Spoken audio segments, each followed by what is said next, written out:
Hi friends, সকাল সকাল চলে এসেছি গাছে জল দিতে। আর জল দেওয়া এখানে কমপ্লিট। তারপর আমার জুতো ক্লিন করে নিলাম, যেহেতু আজকে আমি একটা জায়গায় যাব। তো কোথায় যাব সেটা পরে বলছি, ততক্ষণে আমার পুতুল দুটোকে দেখে নাও। তারপরে আমি আবারও চলে আসলাম তোমাদের সাথে। এটা পরে আমি আজকে বেরোবো। আর তারপরে আমি আমার ফেস প্যাকটা তৈরি করে নিচ্ছিলাম। তো ফাইনালি আমার ফেস প্যাকটা তৈরি হয়ে গেছে। তারপর আমি মুখে মেখে নিলাম। মুখে মেখে নিতে নিতে মা বলল যে আমাকে একটু পিঠে মেখে দে, কারণ উনিও আজকে যাবে আমার সাথে। তাই তারপরে মার পিঠেও এই ফেস প্যাকটা লাগিয়ে দিচ্ছিলাম। তারপরে আমি ড্রেস রেডি করলাম। তারপর আমি নিজে রেডি হলাম, চান করে ফ্রেশ হলাম।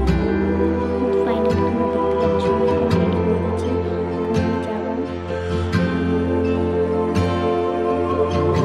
ফাইনালি পুরো রেডি। এরপর চলে গেছিলাম মন্দিরে, আসছিল মনসা পুজো। তো সেখানে তোমরা মায়ের মুখটা দেখে নাও, কত মিষ্টি লাগছিল। আর সবার ভিড়ের মধ্যে আমিও ছবি তুলে নিলাম মায়ের। তারপরে বাড়ির দিকে রওনা দিলাম আমি আর মা। যদি ভিডিওটা ভালো লাগে লাইক কমেন্ট শেয়ার করে দিও। আর এরকম ভিডিও পেতে আমার চ্যানেলটা সাবস্ক্রাইব করো।